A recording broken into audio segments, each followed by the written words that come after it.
Maison de Sagesse est née le 12 mai 1992 dans un camp de réfugiés tibétains. Là, j'ai compris ce que c'était que l'essentiel, c'est-à-dire aider les enfants qui souffrent, qui ont tout perdu, qui ont perdu leur terre, qui ont perdu leur culture, qui se retrouvent dans un camp de réfugiés au nord de l'Inde, même si l'hospitalité indienne était précieuse. Et je me suis dit que j'allais consacrer, j'avais 50 ans, le reste de ma vie à essayer de servir et d'aider les enfants et les plus fragiles.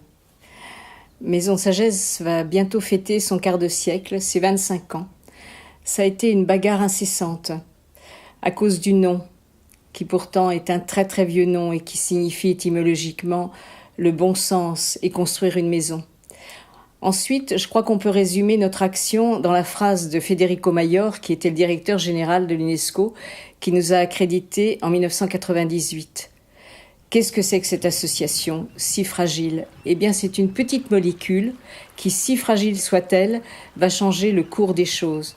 Nous avons travaillé dans 43 pays avec des micro-projets. C'est-à-dire que pour nous, chaque enfant, chaque femme, chaque fragile, chaque coin de nature est important. En fait, nous ne sommes qu'une énergie. Nous nous appuyons sur les cultures que nous côtoyons, qui nous apportent énormément.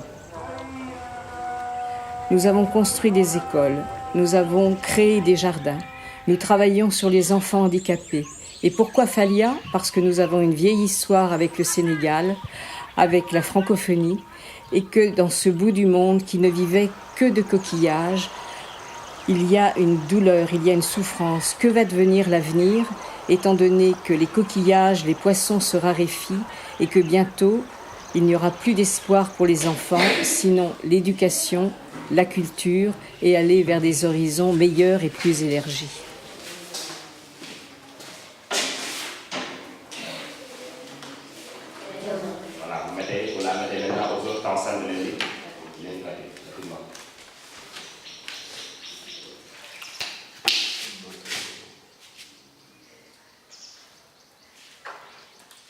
Le collège de proximité, c'est très important pour les enfants.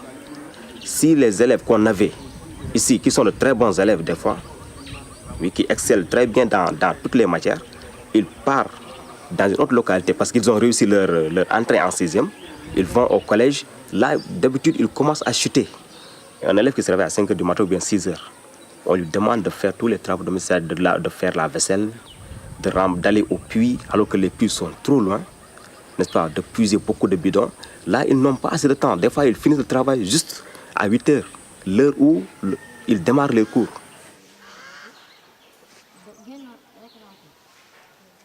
Jogoy, Kosufine, Maman Adam, très bien.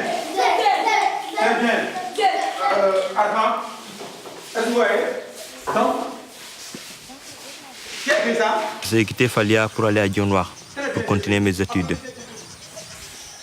Il y a de cela 7 ans, de la 6e jusqu'à la terminale. Et c'est cette année la terminale. Mais j'ai pu rencontrer beaucoup de problèmes. Ouais. Lorsque j'étais à Dionewar, lorsque je faisais mes études, j'étais tombée enceinte, j'ai abandonné l'école. Chaque année, on rencontre ces cas de problèmes.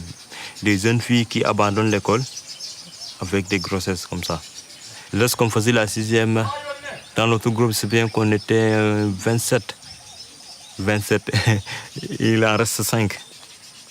J'aimais beaucoup l'école. Je travaille durement à l'école. Mais j'ai abandonné maintenant.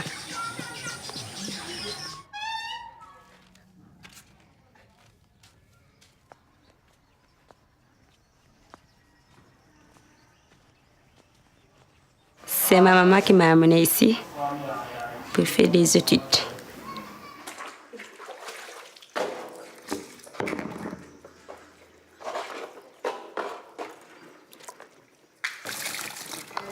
Ça fait 4 ans que je suis à Nyoyo.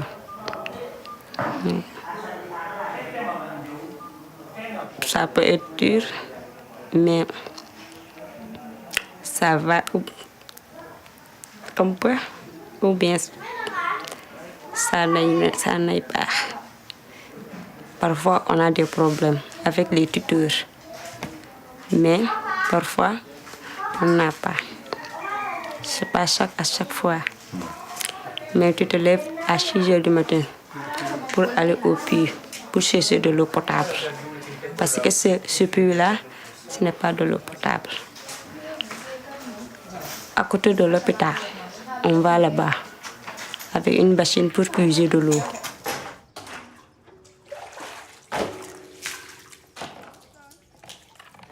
Tu vas faire la laisser par force. Il ne te laisse pas tranquille.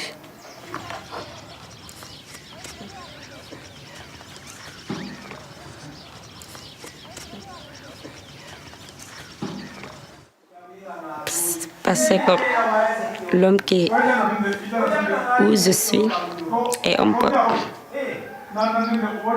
il est un peu méchant.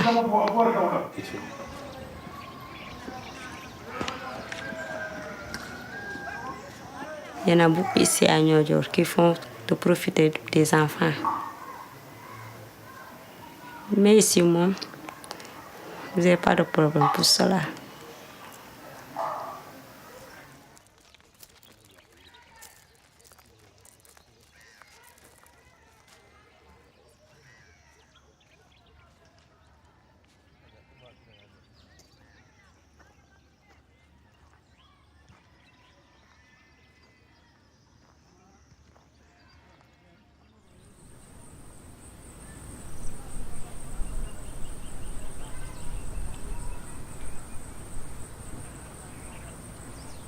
C'est le métier qu'on fait dans notre village Falia.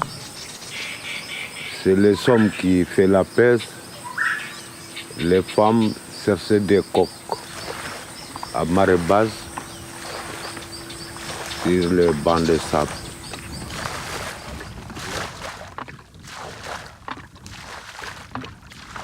À l'époque, il y a fait gros coques,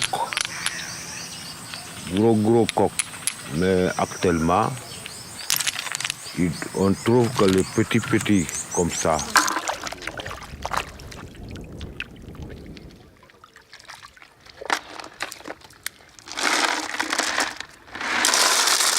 Les hommes aussi, à l'époque, ils ont attrapé de gros poissons. Mais actuellement, il y en a plus de gros poissons.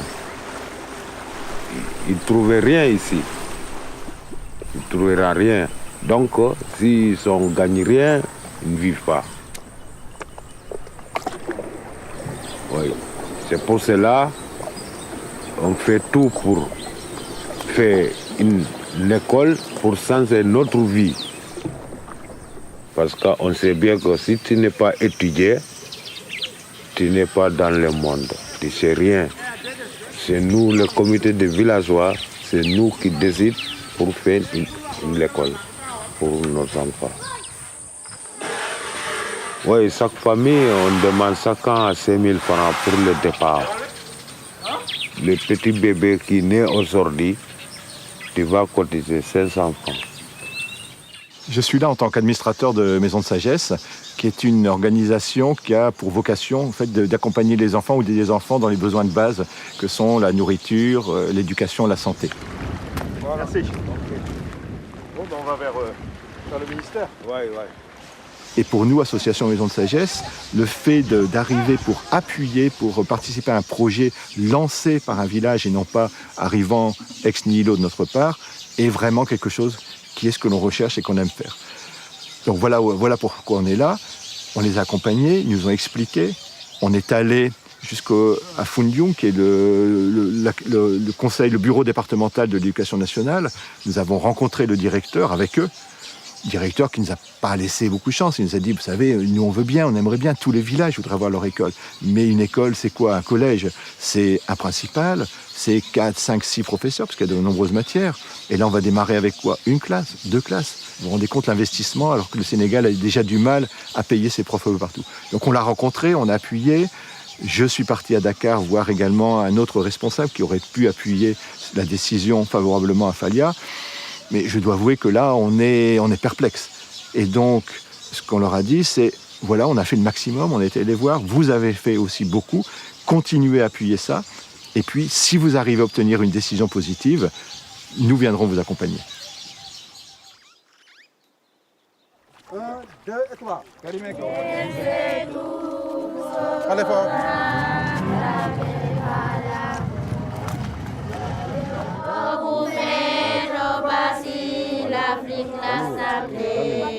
Bonjour. Bonjour. Comment ça va?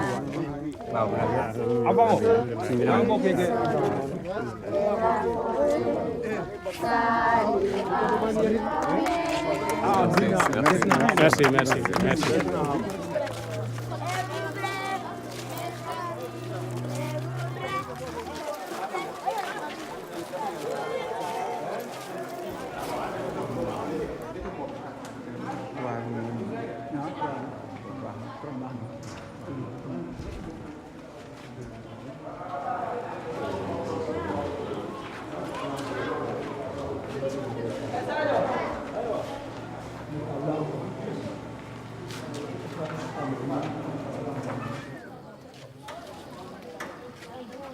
Bruno, vous aussi, on vous est remercié beaucoup.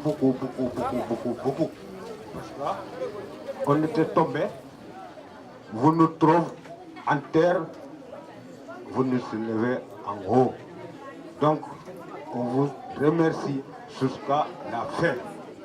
Dire et Dief surtout à Faliane Gorsa et spécialement à ceux qui ont travaillé beaucoup pour avoir cette école. Si j'étais un enfant de Falia qui rentre en 6e, je ne suis pas un enfant de Falia, mais j'aimerais bien être un enfant de Falia qui rentre en 6e, qui va rentrer ici ou qui rentre en 5e, et je lui devrais dire Dire et Dief Mamadou, Dire et Dief Malik, Dire et Dief Moussa, Dire et Dief Arfan, et Dire et Dief à tout le village pour avoir obtenu ça. Dire et Dief au Diokondian, parce que j'ai aussi appris le CNS.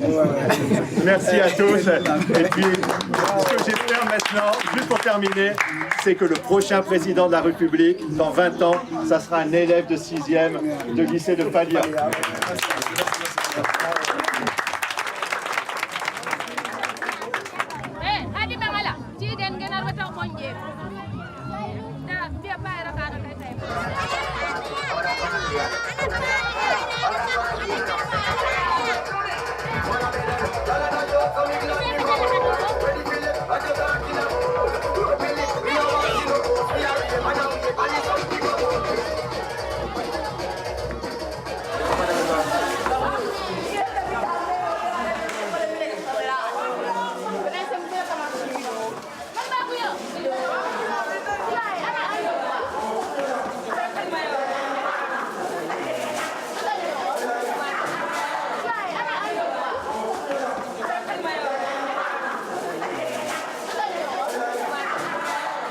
Maintenant, l'école est finie.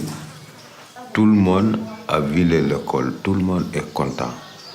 Donc, si on est fatigué aussi, vraiment, on est content, quoi. Vraiment. Si tu n'as pas fait l'école, tu sais rien, tu n'es rien dans la vie. Oui, tu es comme quelqu'un qui ne voit rien. Si on ne t'a pas dit que ça, c'est ça, ça, c'est ça, tu ne le connaîtras pas. Moi-même, je n'ai jamais fait l'école.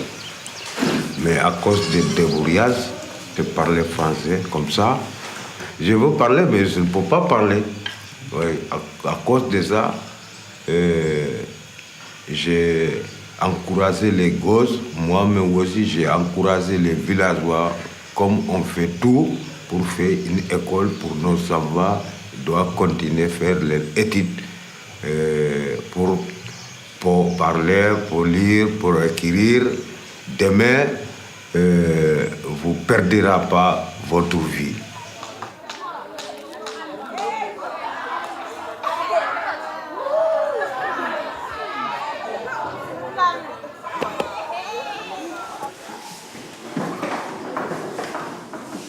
Ces derniers constituent une surface d'échange.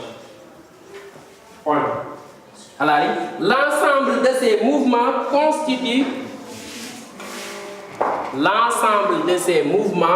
constitue la respiration pulmonaire.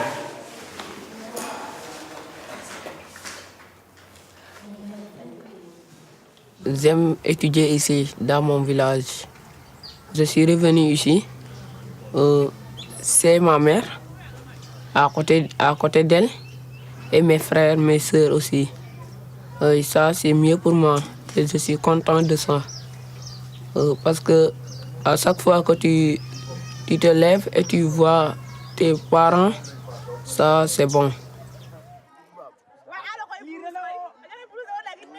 Les documents, ils sont très intéressants. Ça parle de l'âme de l'Afrique. Dans le livre, c'est la vie actuelle. On le voit souvent. Tu vois un vieux qui veut épouser une jeune. Alors que ça, c'est pas normal. Parce que chacun a son droit. Il y a les droits de l'homme, les droits de l'enfant. Et ce que je fais là, c'est mon droit. L'enfant a le droit de dire ce qu'il en pense. Donc ça, c'est mon droit, de dire ce que je pense et de parler.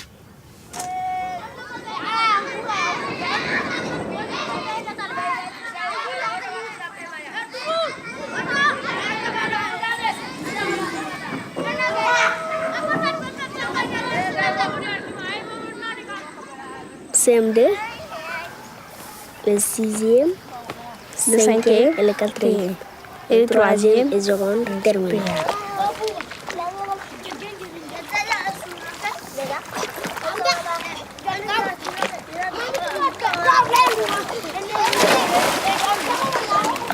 Après, je ne sais pas encore. Pas encore.